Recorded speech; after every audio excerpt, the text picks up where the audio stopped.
Friends అందరికీ నమస్తే అండి. This is Pavan jobs at Telugu. NTPC ఎగ్జామ్స్కి సంబంధించినటువంటి ఈ రోజు సెకండ్ షిఫ్ట్కి సంబంధించినటువంటి క్వశ్చన్ల గురించి అయితే ప్రజెంట్ డిస్కషన్ అయితే చేద్దాము.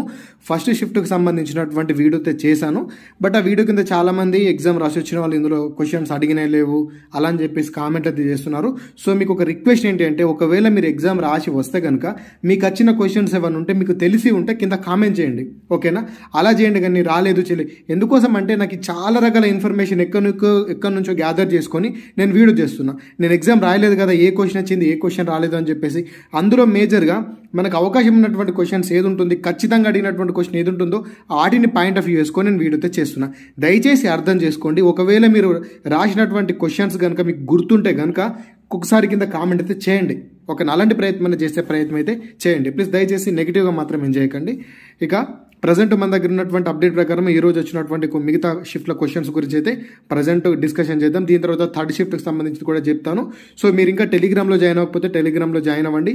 ఇంకెలాంటి అప్డేట్ ఉన్నా కూడా నేను ఫస్ట్ ఆఫ్ ఆల్ అక్కనే పెడతాను. డిస్క్రిప్షన్లో దానికి సంబంధించినటువంటి లింక్ కూడా ఉంది.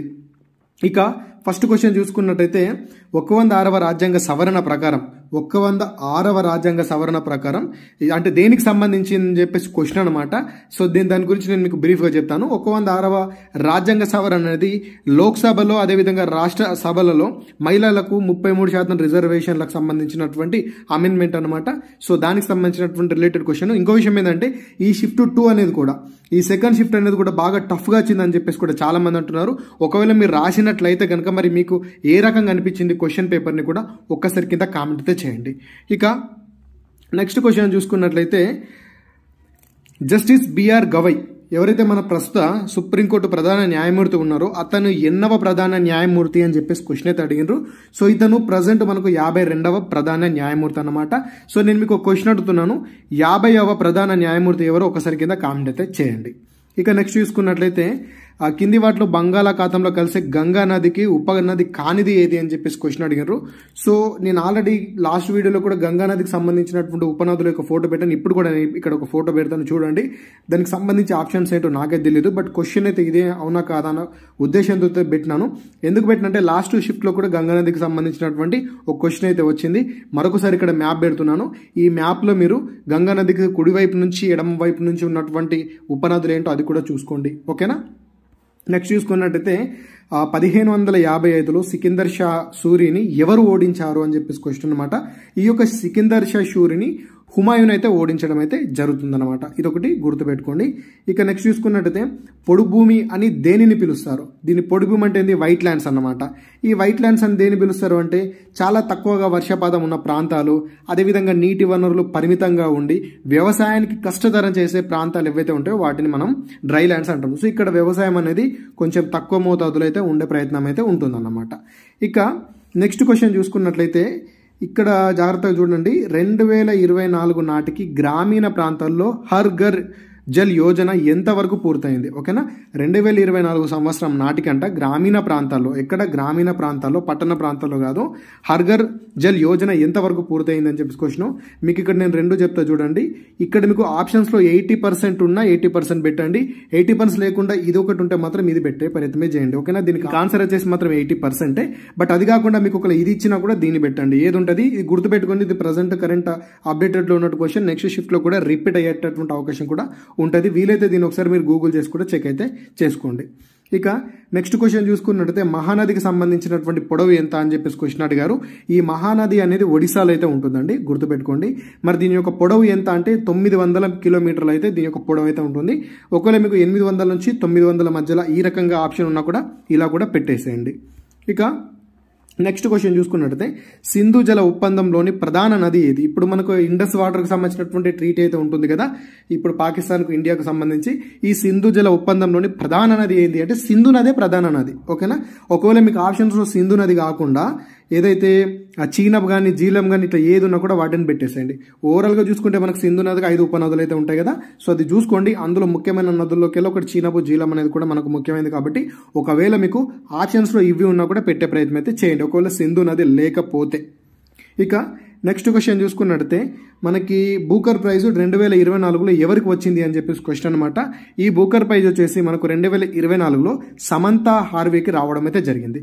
ఇక్కడ మీకు క్వశ్చన్ ఏంటి అంటే మరి 2025లో రీసెంట్గా బూకర్ ప్రైజ్ అనేది ఎవరికి వచ్చింది అని చెప్పేసి మీకు క్వశ్చన్ ఒకసారి కింద కామెంట్ అయితే చేయండి. ఇక నెక్స్ట్ చూసుకున్నట్టయితే ఈ యొక్క చోహ్రా డ్యాన్స్, ఈ చోహ్రా డ్యాన్స్ అనేది ఏ రాష్ట్రానికి సంబంధించినటువంటి నృత్యం అని చెప్పేసి క్వశ్చన్ అండి. ఉత్తరాఖండ్కి సంబంధించినటువంటి నృత్యము. నేను ఆల్రెడీ గతంలో ఈ నృత్యాలకు సంబంధించినటువంటి వీడియోస్ కూడా చాలా చేయడం జరిగింది.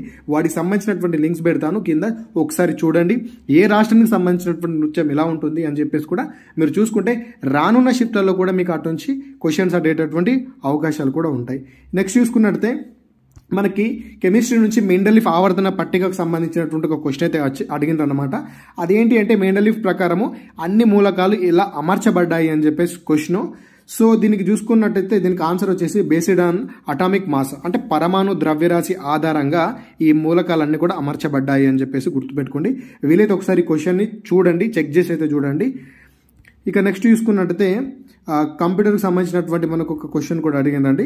ఇది what is the function of the CPU of the computer అని చెప్పి క్వశ్చన్. అంటే సిపియు అనేది మనకు ఏం పని చేస్తుంది అని చెప్పి క్వశ్చన్ అనమాట. సో అది ఏం చేస్తుంది, కంప్యూటర్లోని మిగిలిన భాగాలకు సూచనలు అందించడం, అదేవిధంగా డేటాను ప్రాసెస్ చేయడం మరియు గణనాలు నిర్వహించడం అయితే చేస్తుంది. ఇది మొత్తం సిపియు చేసేటటువంటి పని. ఓకేనా, ఇదొకటైతే గుర్తుపెట్టుకోండి. అదేవిధంగా నెక్స్ట్ క్వశ్చన్ చూసుకున్నట్టయితే 1555లో ఆఫ్ఘన్ పాలనను ఎవరు తొలగించారు, అంటే ఎవరు తొలగించారంటే ఆఫ్ఘన్ పాలనను ముగించేసి వచ్చింది ఎవరు అని చెప్పేసి క్వశ్చన్. ఎవరండి, హుమాయూన్. ఇది కూడా గుర్తుపెట్టుకోండి. ఓకే, అదేవిధంగా నెక్స్ట్ క్వశ్చన్ చూసుకున్నట్టయితే పెన్సిలిన్ కనుగొనబడింది. అంటే ఇప్పుడు ఏదైతే పెన్సిలిన్ మనకు సంబంధించినటువంటి ఇంజెక్షన్ ఉందో దీన్ని దేనికోసం తయారు చేయబడింది అని చెప్పేసి క్వశ్చన్ అడిగారు. మరి ఎవరు ఇన్వెంటెడ్ బై ఎవరా లేదా డిస్కవర్డ్ బై ఎవరా అని చెప్పేసి ఒకసారి దాని గురించి మనం మాట్లాడుకున్నట్టయితే పెన్సిలిన్ దేనికోసం కనుగొనబడింది అంటే ఇది for the treatment of bacterial infections అండి. ఓకేనా, బ్యాక్టీరియల్ ఇన్ఫెక్షన్ కోసం అయితే దీని అయితే మనం తయారు చేయడం అయితే జరిగింది. మరి దీన్ని ఎవరు తయారు చేశారు అని అడిగితే కనుక అలెగ్జాండర్ ఫ్లెమింగ్ అని చెప్పేసి గుర్తుపెట్టుకోండి. మరి దీన్ని ఎప్పుడు చేశాడు అంటే కనుక 1928లో ఈ యొక్క పెన్సిలిన్ అయితే కనుగొనబడడం అయితే జరిగిందనమాట, అలెగ్జాండర్ ఫ్లెమింగ్. ఇది చాలా చాలా ఇంపార్టెంట్ అండి, చాలాసార్లు అడిగినటువంటి క్వశ్చన్. సో మీకు రానున్న షిఫ్ట్లలో కూడా అక్కడక్కడ మీకు అడిగే అవకాశాలు అయితే ఉంటాయి. బట్ ఇది జనరల్ క్వశ్చనే కాబట్టి అందరూ గుర్తుంచుకోవాలా. అదేవిధంగా నెక్స్ట్ చూసుకున్నట్టయితే under which schedule is the welfare of tribes related. అయితే మనకు ట్రైబులకు సంబంధించినటువంటి కొన్ని షెడ్యూల్స్ అయితే ఉన్నాయి. ఈ షెడ్యూల్స్ అయితే ఏంటి షెడ్యూల్స్ అని చెప్పేసి క్వశ్చన్ అనమాట. అయితే మనకు షెడ్యూల్ 5, అదేవిధంగా షెడ్యూల్ 6 అనేది ఈ ట్రైబ్కి సంబంధించినటువంటి షెడ్యూల్ అండి, గుర్తుపెట్టుకోండి. 5 ఒకటి 6 ఒకటి, ఇది చాలా ఇంపార్టెంట్. అదేవిధంగా షెడ్యూల్కి సంబంధించి ఇక్కడ మీకు ఒక పక్కన ఫోటో పెడుతున్నా చూడండి. ఈ షెడ్యూల్స్ అన్ని టోటల్ మనకు 12 ఉంటాయి. మొదటి నుంచి 12 వరకు ఏమేమి ఉంటాయి అని చెప్పేసి గుర్తుపెట్టుకోండి. అదేవిధంగా మనకు లాస్ట్ షిఫ్ట్లో 8వ షెడ్యూల్ గురించి క్వశ్చన్ కూడా అడిగారు. 8వ షెడ్యూల్ ఏంటి, లాంగ్వేజెస్కి సంబంధించినటువంటి షెడ్యూల్ అనమాట. మొత్తంగా మనకు భారతదేశంలో అధికారిక భాషలు ఎన్ని ఉంటాయి, 22 అయితే ఉంటాయి. సో ఫస్ట్ షిఫ్ట్లో మనకి 8వ షెడ్యూల్ అడిగారు, సెకండ్ షిఫ్ట్లో 5, 6 అడిగారు. సో థర్డ్ షిఫ్ట్లో కూడా మనకు క్వశ్చన్స్ ఉంటాయి. రేపటి ఎగ్జామ్లో కూడా మనకు కంపల్సరీ దీని నుంచి ఒక్క బిట్ అని ఉంటుంది. కాబట్టి ఈ షెడ్యూల్స్ అయితే కొంచెం జాగ్రత్తగా చూసుకునే ప్రయత్నం అయితే చేయండి. ఇక నెక్స్ట్ చూసుకున్నట్టయితే in which state is సౌరా dance performed. ఈ యొక్క సౌరా డ్యాన్స్ అనేది ఏ రాష్ట్రానికి సంబంధించినటువంటి నృత్యం అనమాట. ఇది ఒరిస్సాకి సంబంధించినటువంటి నృత్యం అండి. చాలా చాలా ఇంపార్టెంట్ డ్యాన్సులు, నృత్యాలు ఒకసారి అయితే చూసుకోండి. సో మొత్తానికి చూసుకున్నట్టయితే మనకు ఈ షిఫ్ట్లో ఎక్కువ క్వశ్చన్స్ అయితే రాలేవు.